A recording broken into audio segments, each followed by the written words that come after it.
테슬라 소식입니다.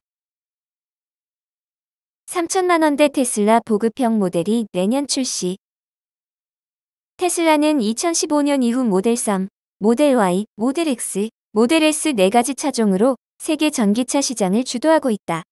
현재 판매하는 차량 중 가장 저렴한 모델은 모델 3이다. 하지만 이마저도 국내에서는 7천만 원이 넘는다. 전기차 보조금 50%인 450만 원을 받을 수 있지만 보조금이 있다고 하여도 부담스러운 가격이 아닐 수 없다. 테슬라가 저렴한 전기차에 대한 서민들의 갈증을 상당 부분 해소할 수 있는 차량을 내년 출시할 것으로 보인다. 바로 모델 E다. 테슬라 측에서의 공식적인 발표를 통해 모델명 등의 세부 사항이 언급된 것은 아니지만 일론 머스크와 테슬라의 경영진들은 더 저렴한 모델의 필요성에 대해 긍정적으로 인식하고 있다. 테슬라를 오랜 기간 추적하고 보고서를 내놓은 미국 투자회사 루프 벤처스는 이달 초 모델 E가 2024년 공개될 것이며 그 가격은 25,000달러가 될 것이라고 예측했다. 모델 E에도 역시 자율주행 옵션이 장착될 전망이다. 배터리 역시 기존 모델 3 후륜 구동 스탠다드와 비슷한 용량인 50kW 수준이 될 것으로 예상한다. 주행거리는 최소 350km 이상이 될 것으로 보인다. 전기차가 더 널리 보급되기 위해서는 주행거리, 충전 등 많은 부분이 발전해야 한다. 서민들이 구입할 수 있는 합리적인 가격대 역시 전기차 보급에 큰 영향을 미칠 것이다. 사실상 2025년 이후 주요 국가에서 전기차 보조금은 거의 사라진다. 3천만 원대 초반의 모델 E가 출시된다면 소비자 입장에서 선택의 폭이 넓어지면서 전기차 보급에 긍정적인 영향을 줄 것이라 기대된다.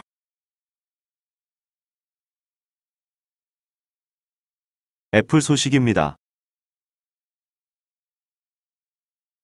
중국의 호되게 당한 애플, 아이폰 생산 전략 확 바꾼다. 코로나19 팬데믹으로 공급망 문제를 겪었던 애플이 주력 제품인 아이폰의 생산 전략 변화에 속도를 내고 있다.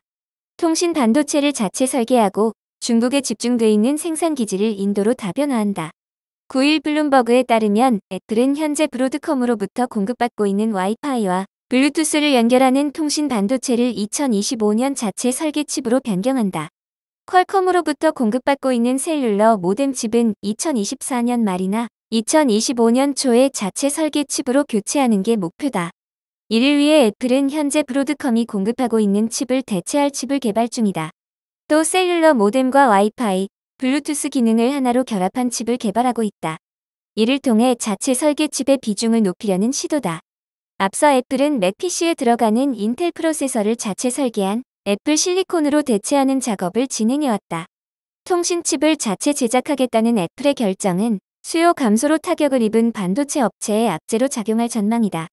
브로드컴의 지난해 매출의 20%에 이르는 약 70억 달러가 애플에서 나왔으며 퀄컴은 100억 달러의 매출을 애플을 통해 벌어들였다. 중국에 몰려있는 아이폰 생산 기지를 인도로 분산하기 위한 노력도 진행 중이다. 블룸버그는 지난해 4에서 12월 약 25억 달러어치 아이폰이 생산돼 수출길에 올랐다고 보도했다. 이는 지난해 같은 기간보다 2배 가까이 되는 규모다. 아이폰을 위탁 생산하고 있는 폭스콘과 윈스트론이 각각 10억 달러 이상, 페가트론이 약 5억 달러어치를 인도에서 생산했다고 내부 소식통에 말을 전했다. 지난해 중국 공장들은 코로나19 감염 확산과 정부의 제로 코비드 정책에 따라 생산에 차질을 빚었다. 지난달에는 정저우 공장에서 소요 사태가 일어나며 생산이 중단되기도 했다. 이에 애플은 생산 기지를 중국 밖으로 분산하기 위한 노력을 기울여왔다. 아이폰 위탁 생산 업체들은 인도를 그 대안으로 선택했다. 하지만 아직은 인도 생산량이 미미하다. 블룸버그 인텔리전스에 따르면 2021년 인도 생산량은 300만 대로 중국 생산량에 비해 극히 일부에 불과하다. 중국 생산 능력의 10%만 이전하는데 약 8년이 걸릴 것으로 추산된다. 마이크로소프트 소식입니다. 기프 칩 업체 펀저블 인수. 애저 클라우드 효율 강화. 마이크로소프트가 데이터 센터 칩 스타트업 펀저블을 인수했다고 9일 밝혔다. 구체적인 인수 조건은 공개되지 않았지만 블록 앤 파일 보도를 보면 이번 거래는 1억 9천만 달러 수준으로 알려졌다. 마이크로소프트는 펀저블 기술을 애저 클라우드 플랫폼 강화에 투입할 계획이다. 애플리케이션을 돌리는 것 외에 데이터 센터에 투입된 서버들은 다양한 지원 작업들을 수행한다. 해킹 위험을 줄이기 위해 운영하는 애플리케이션들에 의해 발생하는 네트워크 트래픽을 암호화하는 작업도 지원한다. 펀저블은 이 같은 지원 작업들을 서버 CPU에서 넘겨받아 처리하는 디프를 개발해왔다. 암호화 운영 및 다른 지원 작업들을 CPU에서 디프로 넘기면 애플리케이션들을 위한 보다 많은 컴퓨팅 용량을 확보할 수 있게 된다는 게 펀저블 설명이다. 회사 측에 따르면 펀저블 기술은 운영 효율을 끌어올려 데이터 센터 비용을 줄일 수 있도록 지원한다. 서버뿐만 아니라 스토리지 인프라 효율성도 강화한다. 펀저블은 데이터를 압축하고 이레이저 코딩 알고리즘을 돌리기 위해 자사 디프 기술에 기반한 플래시 스토리지 시스템인 펀저블 스토리지 클러스터도 개발했다. 이레이저 코딩은 하드웨어 오작동이 일어났을 때 정보는 이용할 수 있도록 해주는 방법이다. 단일 펀저블 스토리지 클러스터는 최대 초당 1,300만 입수를 처리할 수 있다고 회사 측은 설명했다.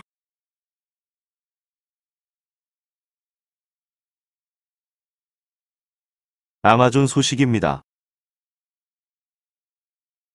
아마존 CEO 직원 감축, 아직 안 끝났다. 올해도 빅테크 정리해고는 이어질 것으로 보인다. 아마존은 전자상거래 부문 직원 감원이 올 상반기에도 계속될 예정이라 밝혔다고 CNN이 9일 보도했다. 직원 1만 명을 해고하겠다고 밝힌 지 불과 며칠 만에 다른 직원 감축을 발표한 셈이다. 앤드류 제시 아마존 최고 경영자는 정리해고 계획은 올해 초까지 이어질 것이다며 임원 수 조정을 지속해 앞으로 더 많은 팀에 영향을 미칠 것이다고 최근 직원들에게 보낸 메일을 통해 밝혔다. 제시 CEO는 몇 명을 해고할 것인지에 대해서는 구체적으로 밝히지 않았다. 그는 세부 사항을 확정하면 각 팀과 바로 소통해 알릴 것이라고 말했다. 아마존은 코로나19로 인해 몇 년간 채용을 대폭 늘렸다. 특히 비대면 배송과 전자상거래로 큰 이익을 얻어 고용을 확대했다. 현재 코로나19가 잠잠해지고 경제 상황까지 악화하자 대규모 해고가 이어진 실정이다.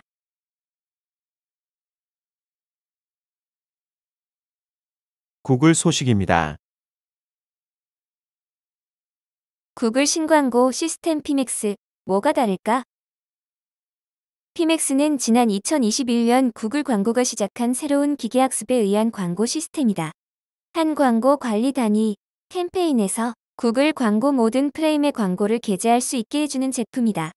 구글은 2020년 4분기 피맥스 베타 프로그램을 시작하고 2021년 베타 종료 이후 정식 버전을 출시했다. 구글은 광고주 서버에 연결해 판매나 CRM 데이터를 수집한다. 그런 다음 광고주는 캠페인 모든 자산 1일 예산 상한, 시파, 온라인 판매, 영상 조회, 새로운 고객, 현장 참여 등 표시하려는 전환 유형을 설정한다.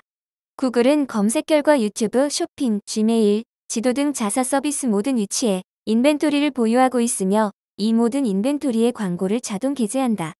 기존에는 개별 인벤토리에 따라 캠페인을 설정해야 했지만 피맥스는 한 캠페인으로 모든 인벤토리 광고를 게재할 수 있다는 게 큰 특징이다.